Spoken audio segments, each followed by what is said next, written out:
Hello everyone, welcome back to my channel. आज हम लोग सी प्रोग्रामिंग में ही एक स्टार पैटर्न के ऊपर और एक पैटर्न को ड्रॉ करके देखेंगे। लास्ट कुछ वीडियो में हम लोगों ने प्रोग्रामिंग देख रहे हैं, सी प्रोग्राम को कैसे लिखा जाता है, उसका थियोरेटिकल पार्ट एंड उसका प्रैक्टिकल पार्ट दोनों ही हम लोग अच्छे से समझ रहे हैं। यहाँ पर हम लोगों का लॉजिक जो है वो हम लोग लॉजिक को अच्छे से समझ रहे हैं। लॉजिक समझना बहुत ही जरूरी है। As a programmer, as a computer science students, हमें लॉजिक समझना बहुत ही इम्पोर्टेंट है।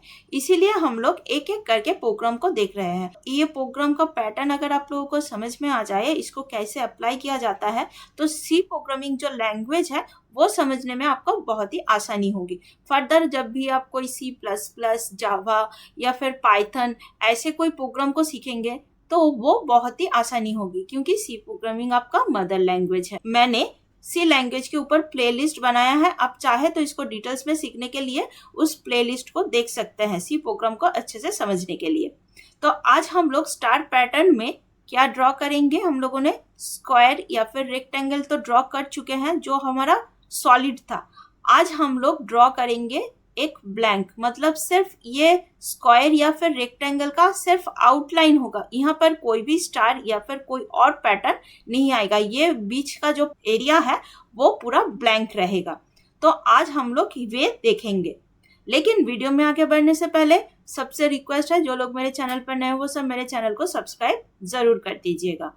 तो अभी चलिए इस ब्लैंक रेक्टेंगल या फिर रेक्टेंगल में जो आउटलाइन होता है उसको कैसे ड्रॉ किया जाता है वो देखते हैं। पहले थियोरेटिकल पार्ट को समझेंगे, उसके बाद प्रैक्टिकल पार्ट को देखेंगे। तो थियोरेटिकल पार्ट में हम लोग क्या समझते हैं, देखिए सबसे पहले प्रोग्राम को लिखने के लिए हमें जरूरत है क्या, हेडर फाइल की। तो हेडर फाइल के लिए हम लोग यूज करते हैं #include stdio.h। उसके बाद इंट लेके हम लोग मेन फंक्शन को कॉल करेंगे। मेन फंक्शन के अंदर हमें वेरिएबल लेना है, ये ट्रायंगल या फिर ये ट्रायंगल या फिर हम लोग रेक्टेंगल, स्क्वायर जो भी ड्रॉ कर रहे थे। यहाँ पर क्या हो रहा था, एक रो आ रहा था और एक कॉलम। तो हमें यहाँ पर दो कंपेयर करना होता था, एक रो एंड एक कॉलम के लिए हमें कंपेयर करना होता था। वो कहाँ से कर रहे थे, इसके लिए हमें 2 वेरिएबल, एक रो के लिए एक वेरिएबल, एक कॉलम के लिए हमें एक वेरिएबल लेना पड़ता था। तो उसी तरह से हम लोग यहाँ पर भी integer type i and j, एक रो के लिए और एक कॉलम के लिए हम लोग वेरिएबल लेंगे। तो यहाँ पर क्या करना है, देखो हमें रो के लिए अभी यहाँ पर फॉर लूप को रन करना है। तो फॉर लूप के लिए हम लोग मान लो रो के लिए हम लोग 5 लाइन ले रहे हैं। तो हमें ये जो 5 लाइन है इसके हमें कंपेयर करना है। आई जो है वो हमारा रो के लिए और कॉलम के लिए हम लोग जे यूज कर रहे हैं। ओके, तो सबसे पहले आई के लिए हमें फॉर लूप चलाना है। तो फॉर लूप के लिए हमें हमेशा की तरह आई को 1 से ही कंपेयर करना है। उसके बाद आई की वैल्यू हमें क्या करना है, कंपेयर करना है 5 से, लेस देन और इक्वल, क्योंकि हमें यहाँ पर अगर 6 लेते तो इक्वल नहीं लेते, हमें 5 लाइन की जरूरत होती तो हम लोग यहाँ पर 6 लेते, तो उस टाइम हम लोग ये इक्वल साइन को नहीं यूज करते। बट हम लोग 5 ही ले रहे हैं, हमें समझने में आसानी हो इसलिए 5 ले रहे हैं और लेस देन इक्वल हम लोग यूज कर रहे हैं। उसके बाद आई को इंक्रीज कर देंगे i++ करके। ये हो गया हमारा रो के लिए।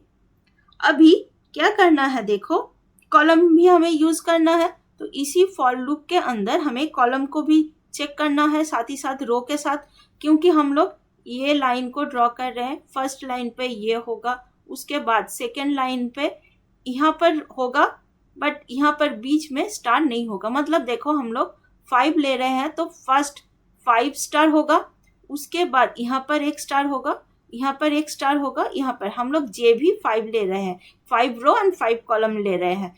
तो हमें देखो 1 2 3 4 1 2 3 4 5 स्टार हो गया। तो यहाँ पर क्या होगा, एक ब्लैंक, 2 ब्लैंक, 3 4 ब्लैंक होगा, यहाँ पर स्टार होगा। उसी तरह से यहाँ पर भी 4 जगह पर ब्लैंक होगा, 3 स्पेस में ब्लैंक होगा और स्टार होगा, 3 स्टार होगा, 4 स्टार, 5 स्टार ले रहे हैं तो यहाँ पर 3 ब्लैंक स्पेस होगा और लास्ट लाइन में क्या होगा, 5 स्टार होगा। तो हमारा ये ब्लैंक स्पेस को अगर हम लोग छोड़ देंगे तो हमारा देखो एक रेक्टेंगल टाइप आउटलाइन क्रिएट हो रहा है।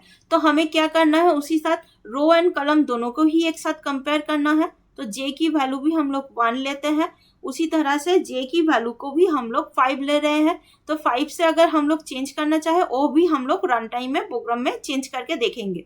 तभी हम लोग रो एंड कॉलम की वैल्यू सेम रख रहे हैं। अभी जे को हम लोग एक एक करके इंक्रीज करेंगे। ये हो गया हमारा कॉलम के लिए। यहाँ पर देखो आई एंड जे दोनों ही हम लोग लाइन को सेम रख रहे हैं, क्योंकि हमारा सेम होगा, लाइन जो होगा वो सेम होगा। अभी ये तो हो गया हमारा, जब भी 1 1 होगा तो हमें स्टार को प्रिंट करना है। बट यहाँ पर कंडीशन क्या है, जब भी आई की वैल्यू 1 होगी और आई एंड जे दोनों की वैल्यू, देखो यहाँ पर फर्स्ट लाइन पे आई एंड जे की दोनों सेम होगा तो वो पूरा फर्स्ट लाइन प्रिंट कर देगा। बट जब भी सेकंड लाइन पे आएगा, मतलब 2 3 लाइन पे जब भी आएगा तो क्या होगा, वहां पर हमें ब्लैंक को भी तो प्रिंट करना है। इसीलिए हम लोग यहाँ पर इफ एल्स को रन करेंगे। इफ में हम लोग क्या चेक करेंगे, ये सेकंड ब्रैकेट के अंदर, ये फॉर लूप के सेकंड ब्रैकेट के अंदर इफ आई की वैल्यू अगर 1 होगी, डबल इक्वल 1, और आई की वैल्यू 5 होगा और जे की वैल्यू 1 होगा और जे की वैल्यू यहाँ पर चेक करेगा। ये स्मॉल लेटर में केस सेंसिटिव है तो ये चेक करिएगा जब भी आप लोग कंपाइल में प्रोग्राम को लिखेंगे। तो जे की वैल्यू 5 होगी। अगर ये चारों कंडीशन सेटिस्फाई होगा तो ही ये प्रिंट करेगा क्या, प्रिंटएफ में स्टार को प्रिंट करेगा। एल्स पार्ट में क्या होगा, अगर ये कंडीशन सेटिस्फाई नहीं होगा तो एल्स पार्ट में प्रिंटएफ लेके हम लोग यहाँ पर ब्लैंक को प्रिंट करेंगे। देखो समझ लो, ये कंडीशन बहुत ही जरूरी है। हम लोग क्या कर रहे थे, प्रोग्राम में सिर्फ रो एंड कॉलम को कर रहे थे, एक एक करके इंक्रीज कर रहे थे, और प्रिंट जहां पर स्टार को प्रिंट करना था वहां पर स्टार प्रिंट कर रहे थे, जहां पर ब्लैंक को प्रिंट करना था वहां पर हम लोग ब्लैंक प्रिंट कर रहे थे। जो हम लोग स्क्वायर में भी देखे, जब भी हम लोग ट्रायंगल कर रहे थे वहां पर भी देखे। बट यहाँ पर कंडीशन क्या है, अगर आई की वैल्यू 1 एंड आई की वैल्यू 5 होगा तभी हम लोग स्टार को प्रिंट करेंगे। जब वो नहीं होगा, मतलब जब भी बीच में क्या है 2 3 एंड 4, ये तीनों स्पेस में कोई भी स्टार प्रिंट नहीं होगा। आई भी बोलो और जे, मतलब रो भी बोलो और कॉलम भी बोलो, दोनों में ही देखो पहले हम लोग फर्स्ट लाइन पे स्टार प्रिंट कर रहे हैं। बट यहाँ पर देखो ये आई की वैल्यू 1 है, जे की वैल्यू भी 1 है। बट यहाँ पर देखो ये जो लाइन है आई एंड जे, ये सेकेंड रो सेकेंड लाइन 2 है, ये 3 है, ये 4 है, यहाँ पर भी 2 3 4। ये जो 2 3 4 लाइन है, इन तीनों स्पेस में हम लोग ब्लैंक को प्रिंट कर रहे हैं, ब्लैंक, क्योंकि यहाँ पर कोई भी स्टार प्रिंट नहीं होगा। तो ये कंडीशन है, अगर आई की वैल्यू 1 एंड आई की वैल्यू 5 और जे की वैल्यू 1 जे की वैल्यू 5 होगी तो ही हम लोग स्टार को प्रिंट करेंगे। अदरवाइज अगर आई की वैल्यू 2 3 4 और जे की वैल्यू 2 3 4 होगा तो वहां पर हम लोग ब्लैंक को प्रिंट करेंगे। और यहाँ पर अभी फॉर लूप के बाहर आएंगे। अभी देखो फर्स्ट लाइन हो गया, तो अभी सेकेंड लाइन पे होने के बाद हमें तो फर्स्ट लाइन के बाद सेकेंड लाइन पे भी आना है। इस सेकेंड लाइन के आने के लिए हमें न्यू लाइन को भी प्रिंट करना होगा। तो इफ पार्ट के बाहर हम लोग आएंगे और प्रिंट एफ करके हम लोग न्यू लाइन को प्रिंट करेंगे। उसके बाद सेकेंड ब्रैकेट से बाहर आएंगे और रिटर्न 0 करेंगे, मेन फंक्शन से बाहर आ जाएंगे। तो यहाँ पर क्या हो रहा है अच्छे से समझो, लॉजिक समझना बहुत ही जरूरी है। फर्स्ट जो हम लोग ले रहे हैं आई की वैल्यू 1, आई लेस देन 5, हाँ 1 लेस देन 5 है, 1 लेस देन 5 है, वो इस लूप में आ गया। हाँ अभी जे की वैल्यू भी जे लेस देन 5 है, मतलब 1 लेस देन इक्वल 5 है, तो वो इस फॉर लूप पे आएगा। अभी चेक करेगा आई की वैल्यू 1 है, हाँ तो वो क्या करेगा, और जे की वैल्यू, ये फर्स्ट कंडीशन देखेगा, आई की वैल्यू 5 है, नहीं अगर ये कंडीशन है या फिर ये कंडीशन है, ये कंडीशन है, ये कंडीशन है, इस कंडीशन को चेक करेगा। यहाँ पर देखो इफ एल्स जो हम लोग एक साथ और करके यहाँ पर एंड और ऑपरेटर यूज कर रहे हैं ना, तो ये ऑपरेटर कैसे काम करता है देखो, जो कोई भी एक अगर करेक्ट हुआ तो वो स्टार को प्रिंट कर देगा। उसके बाद इस फॉर लूप में आएगा, इस फॉर लूप में आएगा, तो अभी देखेगा आई की वैल्यू 2 है, तो वो क्या करेगा, इसको प्रिंट करेगा, बट यहाँ पर इस जगह पर ब्लैंक को प्रिंट कर देगा और ये स्टार को प्रिंट करेगा। उसके बाद ये इफ पार्ट में नहीं आके एल्स पार्ट में आ जाएगा। उसके बाद सेम होगा, न्यू लाइन पे आएगा, न्यू लाइन से बाहर उसके बाद इसको देखेगा, इसका वैल्यू आई की वैल्यू 3 हो जाएगा। अभी 3 में यहाँ पर भी ब्लैंक को देखेगा, ब्लैंक को प्रिंट करेगा, इस पार्ट में तो नहीं आएगा।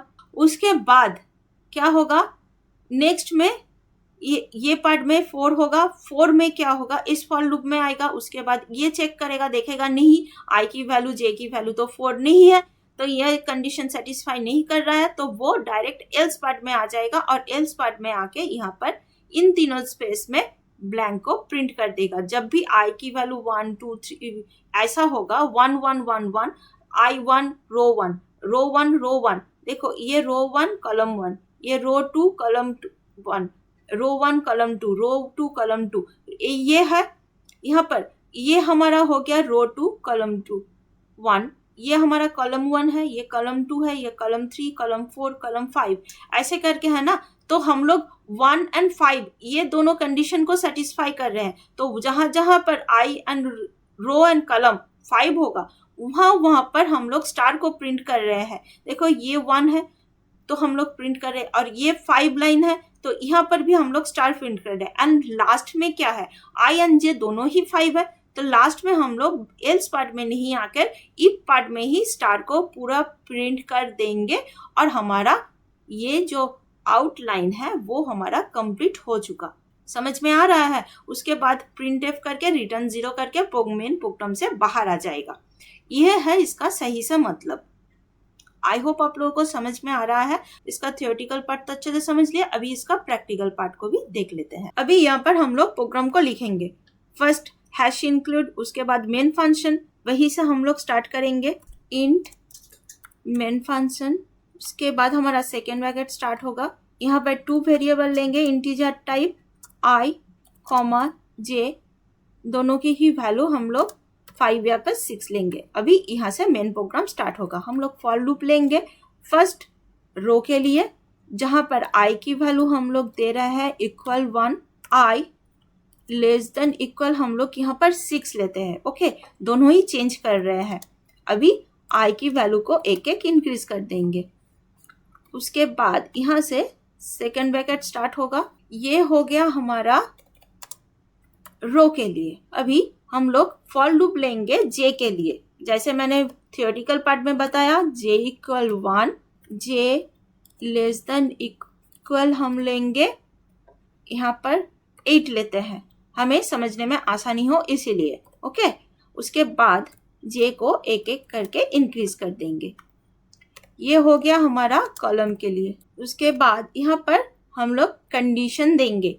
क्या कंडीशन देंगे, इफ में हम लोग कंडीशन क्या देखेंगे, आई की वैल्यू अगर 1 होगा या फिर 5 हुआ, सॉरी यहाँ पर 5 नहीं, यहाँ पर 6, हम लोग जे की वैल्यू 5 ले रहे हैं और जे की वैल्यू ले रहे हैं 8, तो 8 होगा तो हम लोग क्या करेंगे, प्रिंट एफ करेंगे। प्रिंट एफ में क्या करेंगे, स्टार को प्रिंट करेंगे। डबल कोट के अंदर हम लोग स्टार को प्रिंट करेंगे। एल्स पार्ट में क्या होगा, अगर ये पार्ट अगर हमारा सेटिस्फाई नहीं हुआ तो हम लोग क्या करेंगे, एल्स पार्ट में आएंगे। मतलब आई 1 6 या फिर जे 1 8 नहीं हुआ तो हम लोग क्या प्रिंट करेंगे, प्रिंट एफ में हम लोग ब्लैंक को प्रिंट करेंगे। डबल कोट के अंदर ब्लैंक दे देंगे और एल्स पार्ट से बाहर आएंगे। अभी यहाँ पर हमें न्यू लाइन की भी जरूरत है, तो प्रिंट एफ में हम लोग डबल कोट के अंदर न्यू लाइन को प्रिंट करेंगे। उसके बाद मेन फंक्शन से यहाँ पर इफ से भी फॉर लूप से बाहर आ गए, यहाँ पर हमें रिटर्न 0 कर देंगे और हमें मेन फंक्शन से बाहर आ जाएंगे। देखो यहाँ पर ये जो लाइन है रो एंड कॉलम, यहाँ पर हम लोगों ने कंडीशन चेक किया, अगर i की वैल्यू 1 and 6 होगा तो ही स्टार को प्रिंट करेगा, j की वैल्यू 1 and 8 होगा तो ही स्टार को प्रिंट करेगा, बाकी जो प्लेसेस होगा उसी प्लेसेस में हम लोग ब्लैंक को प्रिंट करेंगे। आई होप समझ में आ रहा है। तो अभी चलो हम लोग इसका कंपाइल करके देखते हैं। ये प्रोग्राम में हमारा ये पैटर्न क्रिएट होगा। अभी क्या कितना है, 1 2 3 4 5 6 7 8, तो टोटल 8 लाइन हुआ और हमारा लाइन कितना हुआ 1 2 3 4 5 6, टोटल 6 रो एंड 8 कॉलम हम लोगों ने लिया था, तो 6 रो एंड 8 कॉलम, बाकी प्लेसेस में हमारा ब्लैंक प्रिंट हो गया है। आई होप आप लोगों को समझ में आ रहा है। यहाँ पर मैंने पहले बताया ना, यहाँ पर जो हो रहा है, ये जो लाइन हो रहा है, यहीं पर ही हमें कंडीशन को दे रहे हैं, i की वैल्यू 1 and 6 होगा, j की वैल्यू 1 and 8 होगा तो ही हम लोग स्टार को प्रिंट करेंगे, अदरवाइज प्लेसेस में हम लोग j प्रिंट कर रहे हैं। तो आप लोगों को समझ में आ रहा है हम लोग कहाँ पर कैसा लॉजिक को यूज कर रहे हैं। यहाँ पर देखिए दो कंडीशन है, इसीलिए हम लोग इफ एल्स को यहाँ पर क्रिएट, क्योंकि देखिए बार बार हमें एक ही लाइन पे हम लोगों ने यहाँ पर इफ नेस्टेड इफ जो स्टेटमेंट होता है वही हम लोग यहाँ पर किए। इफ आई की वैल्यू 1, आई की वैल्यू 6, जे की वैल्यू 1, जे की वैल्यू 8, यहाँ पर नेस्टेड इफ जो हम लोग यूज कर रहे हैं, तो एक ही लाइन पे हम लोगों ने यहाँ पर यूज कर दिया और यहाँ पर एक ही कंडीशन हो रहा है ना, क्योंकि हमें i की वैल्यू 2 टाइम्स एंड j की वैल्यू 2 टाइम्स को चेक करना है, इसीलिए हम लोग ये यूज कर रहे हैं। If and else, nested if else हम लोग यूज कर रहे हैं। आई होप आप लोगों को समझ में आया ये प्रोग्राम को कैसे लिखा जाता है, इसको कैसे कंपाइल करके रन किया जाता है। फिर भी इसके रिलेटेड अगर आप लोगों को कोई भी क्वेरी हो तो आप नीचे मुझे कमेंट सेक्शन में बता दीजिएगा, मैं आप लोगों की प्रॉब्लम को सॉल्व करने की पूरी कोशिश करूंगी। वीडियो अच्छा लगा तो इसको लाइक शेयर एंड सब्सक्राइब करना मत भूलिएगा। मिलता है नेक्स्ट वीडियो में।